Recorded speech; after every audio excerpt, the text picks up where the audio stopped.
to get to the office this morning and get some work done. But I've been up early, because the other day when I came to you all from my office, after going through all those papers and files and dust and dirt, I was looking pretty rough. So I had to get up this morning, shampoo my hair, mold it down, bump it a little bit, give myself a facial. Because you know what? Self-care is necessary. And it comes in several ways. Sometimes it comes in taking time to have a long hot shower, a manicure, a pedicure, getting a good shampoo or conditioner, or just taking time to slow down and have a nice warm cup of coffee.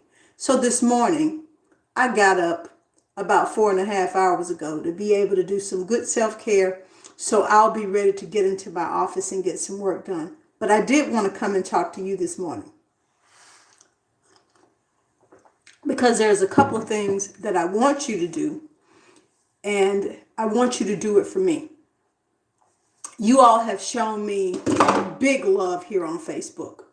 Yeah, we got a few critics, distractors, haters, But for the most part, you all listen and show me love on a regular basis. And I want to be able to keep something going that I've started. So I want to make sure that I stay out of Facebook jail, and that you guys always have a way to find me other than on a platform that gets policed by some people who may not like what I do. And besides, the old folks used to say, it's a mighty poor rabbit that ain't got but one hole. They say don't hitch all your mules or your wagons to the same post.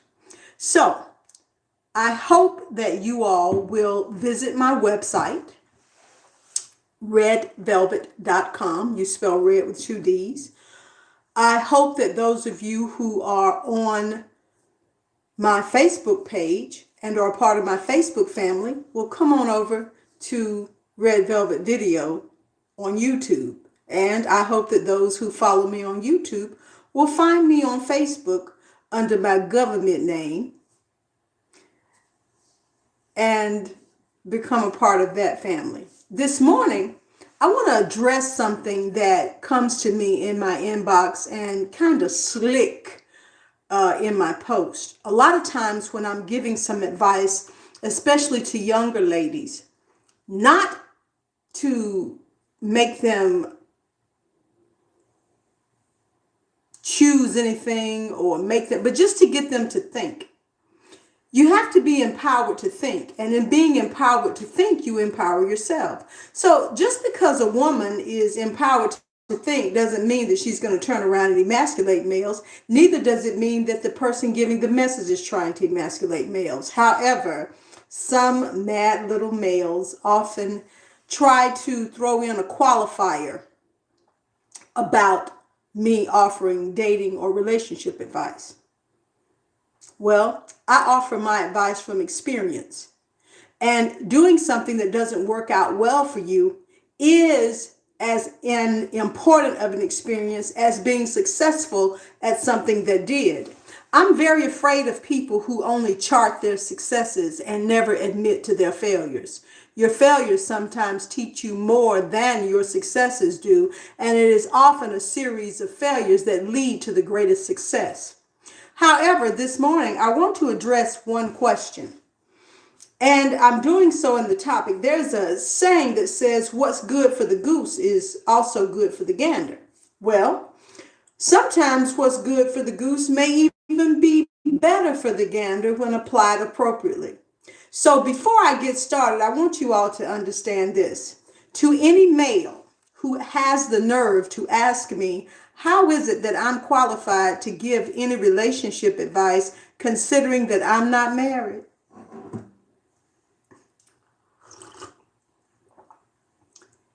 If a whole bunch of men, males, and bitter broken boys can follow Uncle Kevin, then I think it's quite all right for ladies, young women, and even women who have been traumatized and broken to listen at Auntie Red.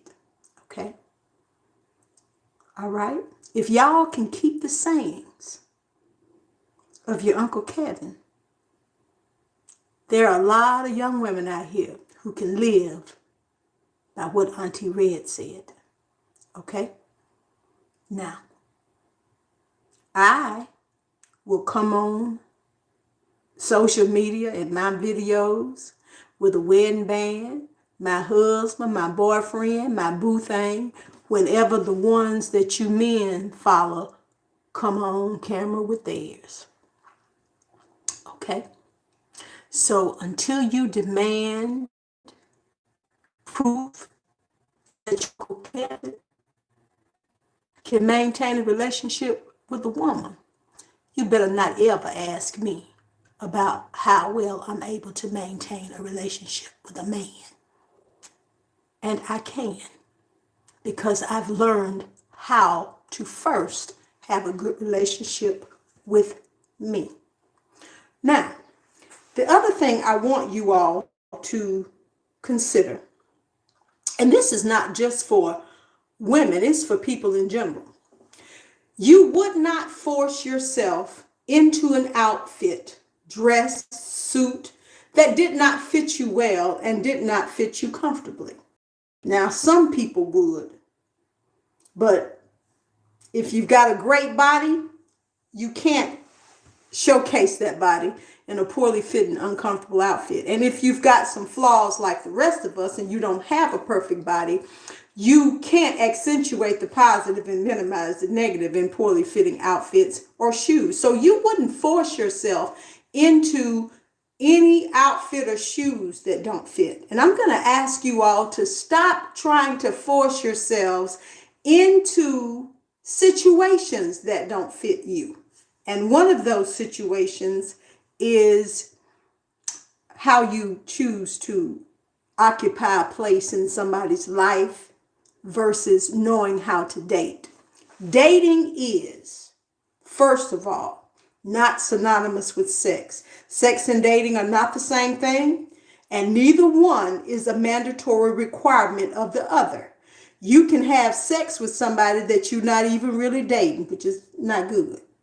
And you can date somebody and never have sex with them, which is the objective way to do so, because dating is something that a lot of people have not quite grasped the concept of. A lot of males who are getting very upset about a very necessary action that a lot of women need to take don't seem to know what dating is. When you date a person, you are engaging in an activity that, let me tell you what dating is.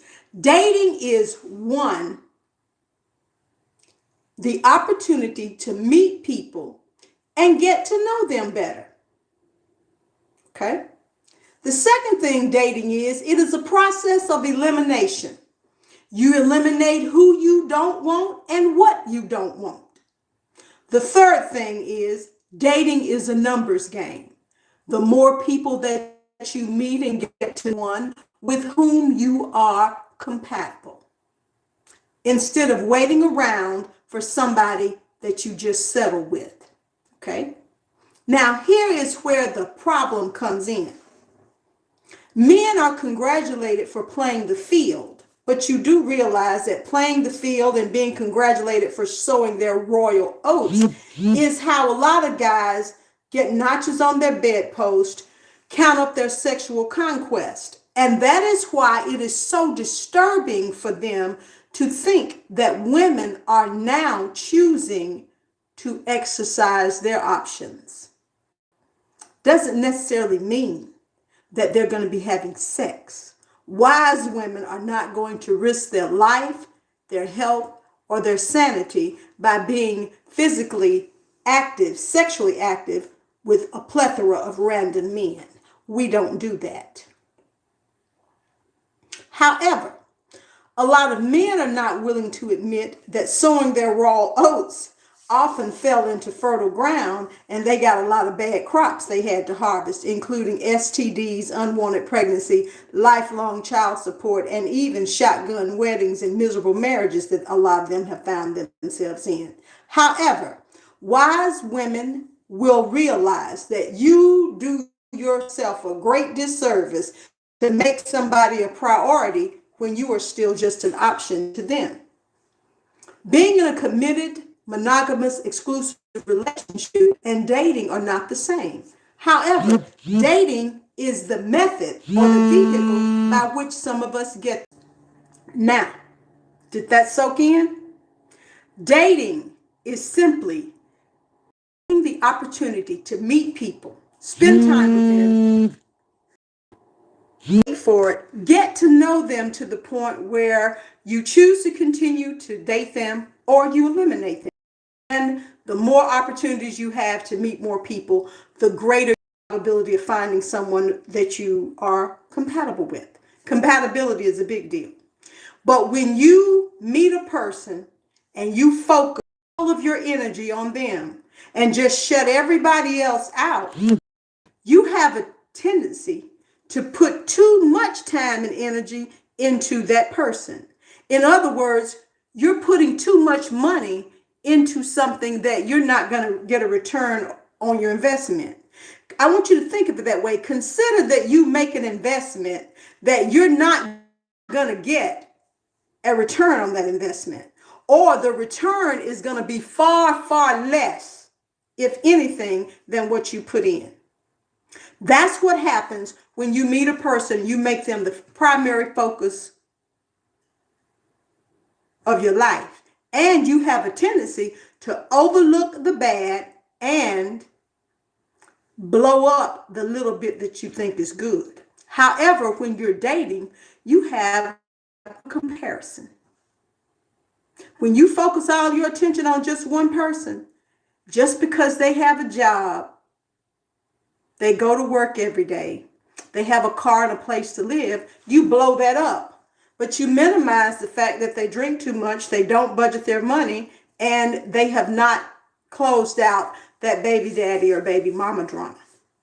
Just an example. However, when you are dating, objectively dating, and you're doing it the right way, openly and honestly, you're not sleeping with all these people or whatever your situation is, you're honest about it, you have a comparison. This person over here has a car and a house, their own place to stay and a job too, except they don't drink too much and they seem to budget their money. You have a comparison and you have criteria and are able to see how the people that you are vetting measure up to your criteria. It makes a huge difference. You know the saying that may the best man win? Ladies, that is something that you might want to think about. You are the prize. You are valuable. And a woman who has put the time in to be the best of who she is really is a prize. And a wise man will see you as that. You've taken the time to build your life and build an incredible, comfortable life. You are self-sufficient, financially stable, and financially independent. Women who have done that, who have developed good inner qualities, character, you know how to make a home. You may be a great cook. You may be a great decorator. You may have good nurturing tendencies. And if you're of childbearing age, will make you a good mother. When you have done that, develop, nobody's going to be perfect and good at everything. But when you have developed the best of who you are to present the best of yourself to someone, you are indeed the prize. And literally, you need to date with the objective in mind that if you're dating to be in a committed monogamous relationship or marriage, that only the best man should win. Okay? So, as you meet gentlemen who say to you, well, I'm dating, but I'm not in a serious relationship. If he says, I would like to be and would hope to someday be able to be married, but I am dating right now, there's nothing wrong with that. What will be wrong is that if he's dating and you trying to be in a relationship with him and you're not dating too. What's wrong is if that both of you are on different pages. He's still dating, seeking, and searching, and you locked in and zoned on him and got him in the crosshairs. No, ma'am. That only happens. Committed, monogamous, mutually exclusive relationships only happen when two people have had the chance to date, meet people with whom they have an interest in, get to know those people, find out what they do want, what they don't want, make a connection, and they both mutually decide to enter into a exclusive. What's good for the goose might be even better for the gander if they do it right. And as I said at the beginning of this message, if you males and little broken boys, bitter broken boys, ain't asking your Uncle Kevin where his woman at, you better not ask me where my man at. In the meantime, if you're viewing me here on YouTube, come on over to Facebook and my website, redwith2dsvelvet.com. And if you're on Facebook, come on over and join me on YouTube. If you're on YouTube, I want you to join me on Facebook. And I want all of you to visit me at my Red Velvet website, reddvelvet.com. The Little Red Schoolhouse has been brought by Auntie Red. And remember, never make somebody the primary focus or the priority in your life when you're just an option in theirs. I love you. Be good to yourself, because other folks ain't going to be good to you and no better to you than you are to yourself. And that way you can also be good to somebody else. I'll talk to you later. Got to get to the office. Bye.